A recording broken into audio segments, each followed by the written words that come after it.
लेकिन व्यूअर्स कैसे हैं आप? ठीक-ठाक हैं? चलिए सवाल आपसे कि किस नंबर चाहिए उसको नहीं एक्सप्लेन करें ताकि ब्रैकेट में शुरू करते हैं। तो किस नंबर चाहिए यहाँ से शुरू होती है कि वो असम में दिखाया जाता है और जो उसके सिस्टर से बताते हैं कि वो आदमी ऐसे वो हमारी जगह खरीदना चाहते हैं। तो असलम फिर डाँटता है कि उसे हमने जगह नहीं दी थी, मेरी जगह मैंने बड़ी मेहनत से खरीदी है और मैं बार-बार जगह चेंज नहीं कर सकता। इस दौरान सीन दिखाया जाता है। अब जो है क्या कि जो प्रिया की फ्रेंड है जितना, वो अली यार जो काफ़ी अमीर लड़का है कि काफ़ी वही लड़का है जिसका लगता है तो उससे काफ़ी इम्प्रेस होती है वो मतलब उसे देख के काफ़ी एक्साइटेड होती जाती है। तो फिर सीन दिखाया जाता है कि जो सावन का दोस्त होता है जलील दोस्त, उसका असिस्टेंट होता है, वो अपने बाकी लड़कों से मिलकर तय जाता है कि तुम दोनों यहाँ झूठ-मूठ का लड़ना जब प्रिया आएगी, तो गली में लड़ाई शुरू कर देना, प्रिया हमें छुड़वाएगी, तो सावन बाहर आएगा तो हम ना इन दोनों की सेटिंग कराते हैं। तो सावन का सीन हम कराते हैं। तो इसी तरह होता है कि वो इंतज़ार करने लग जाते हैं और प्रिया नीचे से जब तक पहुँचती गली में आते हैं, वो 2 लोग झूठ-मूठ के लड़ना शुरू कर देते हैं। तो प्रिया अगर छुड़वाती है शोरनी से, उस दौरान सावन भी बाहर आ जाता है, दोनों की गपशप होती है और प्रिया फिर उसे शुक्रिया अदा करती है, बराह रास्त कहता है बच्चे-बच्चे भी भेजे हैं और काफ़ी उसको मतलब शुक्रगुज़ार होती है। सावन कह देता है कि कोई बात नहीं ठीक है और इस दौरान वो गपशप के दौरान उनकी ये भी बताती है कि चाय कैसी बनी थी, तो बताते हैं कि ठीक है। तो इस दौरान उसका वो जो पीछे फ्रेंड होता है वो सुन रहा होता है, उसे उनकी वो उस मुलाकात का नहीं पता था जिसमें वो छत पे मिले होते हैं, वो दुपट्टा छुपवाता तो वो हैरान होता है कि अच्छा इनका सीन पहले से ही ऑन था। लेकिन ऐसे तो सीन नहीं था, जस्ट इनफॉर्मल सी मीटिंग थी। तो अलबत्ता जो है प्रिया फिर ये कहती है कि उसका शुक्रिया अदा करती है कि हमने बच्चे-बच्चे भेजे हैं और बेचारा भी देखे कि उसके पास जगह नहीं है और उसका शुक्रिया अदा करके लेकर चली जाती है। तो फिर वो घर बैठी होती है और अपनी माँ को बताती है कि भई सावन इतना बुरा नहीं है जितना आप समझ रही हैं और काफ़ी अच्छा इंसान है और मैं उसे गली में मिली तो उसने बल्कि मुझसे बात करने में भी झिझकता है और मतलब वो इतना बुरा नहीं है, हमेशा हमारी मदद भी उसने की है। उसकी माँ फिर भी कहती है कि तुम्हारे ब्रदर पसंद नहीं है, तो तुम उसे ना ही मिला करो। तो इस दौरान सावन जो सावन चाय बना रहा था, प्रिया उसे छत पे देख लेती है, तो उसे कहती है कि आप चाय बना रहे हैं? तो सावन खोया हुआ रहता है, उसे बताते हैं कि हाँ जी, मैं चाय बना रहा हूँ और बस आके पी के फिर दोबारा से बना रहा हूँ। तो उसे बताती है कि शरारती अंदाज़ में आपने तो चूल्हा ही ऑन नहीं किया, वो सावन वाक़ई देखता है तो चूल्हा ऑन नहीं किया था, जस्ट वो चाय रखी आती है, तो वो मतलब एक जस्ट हल्का-सा इन्फॉर्मल सा सीन है, कि इन दोनों की गपशप होती है। उसके बाद सीन चेंज होता है और दिखाते हैं कि प्रिया लिमना के बैठे होते हैं। अली आ रहा था, कहते हैं हम आज से तीनों दोस्त हैं ना, तो अब ज़बरदस्ती थोड़ा प्रिया का आशिक जब बना होता है, उसे प्रिया काफ़ी पसंद आई होती है। मतलब वो उनके साथ ही सीट पे बैठ जाता है और कहता है कि भई उनसे गपशप शुरू कर देता है और कहता है कि कुछ खाने चलते हैं, फिर ये तीनों कैंटीन में चले जाते हैं, वहाँ जाके समोसे समोसे खाते हैं। तो अ, फिर उनकी मतलब हल्की-फुल्की आप कह लें कि दोस्ती हो जाती है। इस दौरान सीन चेंज हो जाता है और असलम भी वर्कशॉप में वही 2 बड़े लोग आते हैं जिन्होंने वो जगह खरीदी होती है, वो आगे असलम से डायरेक्ट बात करते हैं कि आप ये हमें जगह भेजें, वहाँ से खरीदना चाह रहे हैं, नया प्लाज़ा बनाना है आपकी वर्कशॉप बीच में है। आप जो कीमत चाहें वो ले लें और वो वर्कशॉप कहीं और बनाना है, डबल कीमत दे दें। लेकिन असलम कहता है कि मैंने ये जगह नहीं खरीदी, मेरी खरीदी हुई है और मैं ये जगह आपको नहीं बेचूँगा। जिसमें वो उसे धमकियाँ देते हैं कि आप भई आप सीधे तरीके से देखें, आपको और समझा देंगे 2-3 दफ़ा, लेकिन फिर हम दूसरा तरीका अपनाएँगे, आपको ये जगह देनी ही पड़ेगी। तो खैर असलम मना कर देता है, सीन चेंज होता है, ये तीनों कैंटीन में बैठे होते हैं और समोसे-समोसे खाते हैं।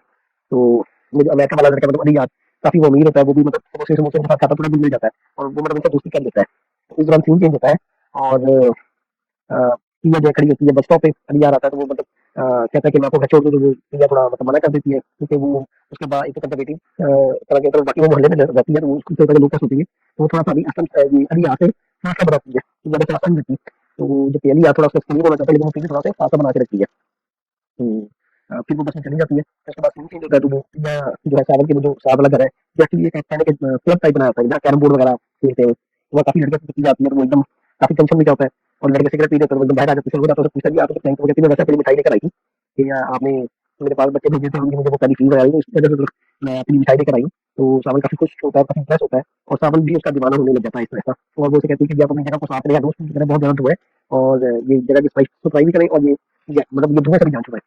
तो फिर सावन फ़ौरन भी सब लड़कों को ऑर्डर देता है कि जनाब आप सफाई-वफाई करो और अच्छी तरह साफ करो और यहाँ से आके कोई सिगरेट नहीं पिएगा और इस दौरान फिर सावन वहाँ एक और लग जाता है, वहाँ वो कैरम की बाजी लगाता है, जैसे वो जीत जाता है और काफ़ी खुश-खुश होता है वो और वो अब ज़्यादातर आहिस्ता-आहिस्ता माइंड में हमेशा प्रिया के बारे में सोचता भी रहता है। उसके बाद सीन चेंज होता है और जो प्रिया के अब्बू हैं मतलब असलम, वो अपनी बीवी के साथ बैठे थे, उन्हें बताते हैं कि भई ऐसे वो जगह खरीदना चाह रहे हैं, काफ़ी खतरनाक लोग हैं और वो ना कहने के वर्कशॉप भेज दें। तो मैंने अभी फिलहाल तो मना की ये बातें, वो प्रिया से एक्चुअली छुट्टी कर देता है, मैंने कहा कि प्रिया परेशान हो। प्रिया ये बातें सुन ली, प्रिया बोलने कहती है कि आप कैसे खाएँ, आप ये जगह नहीं बेचेंगे हम साथ हैं आपके। अब हम मतलब बार-बार जगह क्यों चेंज करें, मुझे ये जगह बहुत पसंद है, मुझे घर बहुत पसंद है। अब हम यहाँ जगह चेंज करते हैं, मैंने पहले प्रॉमिस किया था। तो वो बात थोड़ा इमोशनल करके उसका बाप मान देता है कि चलो ठीक है, हम ये जगह नहीं बेचेंगे। उसके बाद वो सीन दिखाते हैं बाहर गली में लड़के खेल रहे थे, तो वो सावन के लड़के थे, तो उनसे गलती से मतलब वो शॉट लगाते तो असलम की गाड़ी का शीशा टूट जाता है। तो उस दौरान सावन भी बाहर आ जाता है, वो आगे से बैग ले लेता है, तो उस दौरान असलम भी आ जाता है। उसे गलतफ़हमी ये हो जाती है कि ये शीशा असलम ने तोड़ा है, सावन ने तोड़ा सॉरी। असलम को ये गलतफ़हमी हो जाती है कि शीशा सावन ने तोड़ा है, तो वो असलम से सावन से आगे उलझने लग जाता है। तो एक्चुअली बैक एंड स्टोरी ये होती है कि उसे ये लग रहा होता है कि ना कि ये जो इसकी वर्कशॉप वाली जगह जो लोग लेना चाह रहे हैं, जो आके हथियाना चाह रहे हैं, उसके पीछे एक्चुअली सावन है, क्योंकि उसके माइंड में सावन का इमेज बहुत गंदा होता है कि ये गुंडा है। तो उसको ये लग रहा होता है कि ये जो उसकी वर्कशॉप वाली जगह है ना, कि एक्चुअली सावन कब्जा करने के चक्कर में उन लोगों को सावन ही भेज रहा है, जबकि सावन का उसमें कोई दखल नहीं होता। तो मिसअंडरस्टैंडिंग हो जाती है। एक उसे जैसे ही वो सावन का गुस्सा होता है, ऊपर से ये गाड़ी का शीशा टूट जाता है, तो उस समय पे सावन ने तोड़ा है, इस दौरान वो गुस्से में आके सावन को खत्म मार देता है। तो सावन बर्दाश्त कर जाता है अब वो बर्दाश्त तो पिया की वजह से करता है, मतलब वो खा जाता है असलम को, तो वो बाकी जगह असलम के सावल के कहते हैं वो असलम के साथ झगड़ने लगते हैं, तो लेकिन सावल ने सबको रोक देता है ये सब बातें। तो इस दौरान सावल को काफी गुस्सा आता है कि ये क्या हो गया, और वो पिया को भी असलम जाके पिया को भी ये बात बताता है, मतलब जो पिया बताता है कि भाई ये सावल ही इन सबके पीछे है, जो मेरी वर्कशॉप देना चाह रहे हैं वो भी सावल ही करवा रहा है, बल्कि सावल ही दिलवा रहा है। तो यहाँ पे फिर उनकी एपिसोड नंबर 6 खत्म हो जाती है। और चलिए कल यहाँ पे एपिसोड नंबर जो 7 है वो एक्सप्लेन करूँगा इंशाल्लाह। मिलते हैं नेक्स्ट एपिसोड में। थैंक यू, अल्लाह हाफ़िज़।